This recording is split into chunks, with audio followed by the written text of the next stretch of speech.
आज हम ऊष्मा अवरोधन तथा एंथैल्पी के बारे में पढ़ेंगे। ऊष्मा अवरोधन अर्थात थर्मल इंसुलेशन दो वस्तुओं के बीच में ऊष्मा के प्रवाह में अवरोध को ऊष्मा अवरोधन कहते हैं। ऊष्मा के रोधन के लिए विशेष रूप से अभिकल्पित प्रक्रमों, विशेष आकार तथा उपयुक्त पदार्थों का चुनाव निहायत जरूरी है। दो अलग अलग ताप वाली वस्तुओं के सीधे संपर्क में आने पर उनके बीच ऊष्मा का अंतरण अवश्य होगा, किंतु इन दोनों वस्तुओं के बीच ऊष्मारोधी पदार्थ प्रविष्ट करा देने से ऊष्मा का प्रवाह पहले से कम होगा। कितना कम होगा, यह इस बात पर निर्भर करता है कि ऊष्मारोधी पदार्थ की मोटाई कितनी है, उसकी विशिष्ट चालकता कितनी कम है इत्यादि। इसी प्रकार रेडिएशंस द्वारा ऊष्मा के प्रवाह को कम करने के लिए कुछ अन्य मेथड्स को अपनाया जा सकता है।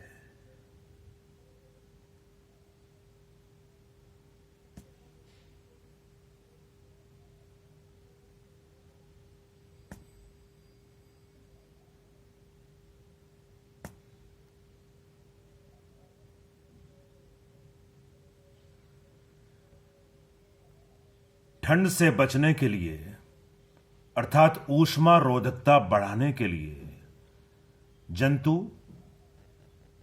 पशु पक्षी अपने रों या परों को कढ़ाकर सीधा कर लेते हैं। दो वस्तुओं के बीच में ऊष्मा के प्रवाह में अवरोध को ऊष्मा अवरोधन, थर्मल इंसुलेशन कहते हैं।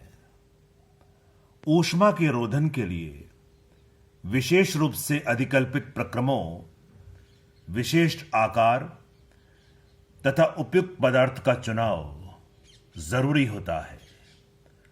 दो अलग अलग ताप वाली वस्तुओं के सीधे संपर्क में आने पर उनके बीच ऊष्मा का अंतरण अवश्य होगा, किंतु इन दोनों वस्तुओं के बीच ऊष्मारोधी पदार्थ प्रविष्ट करा देने से ऊष्मा का प्रवाह पहले से कम होगा।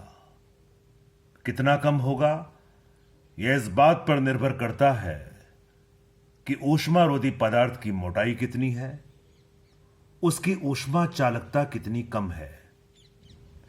इसी प्रकार विकिरण द्वारा ऊष्मा के प्रवाह को कम करने के लिए कुछ अन्य तरीके अपनाए जा सकते हैं। किसी पदार्थ की ऊष्मा चालकता जितनी कम होती है वह उतना ही अच्छा ऊष्मारोधी होता है।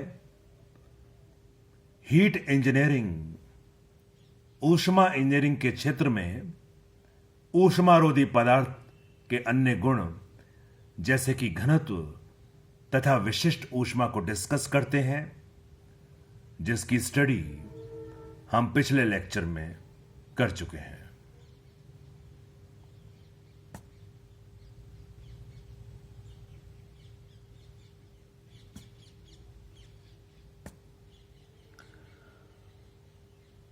और अब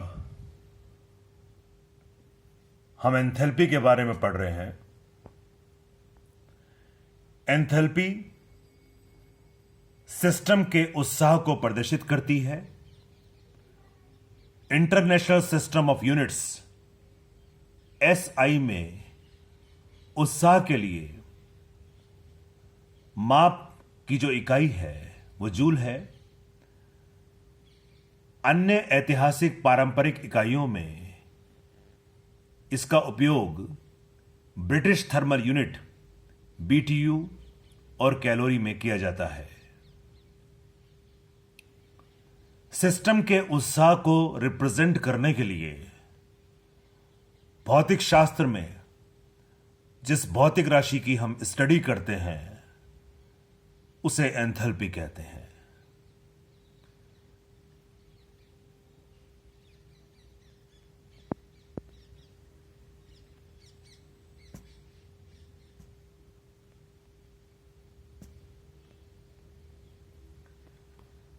आदर्श गैसों और असंपीडित ठोस और तरल पदार्थ का उत्साह एंट्रोपी और गिब्स ऊर्जा के विपरीत दबाव पर निर्भर नहीं करता।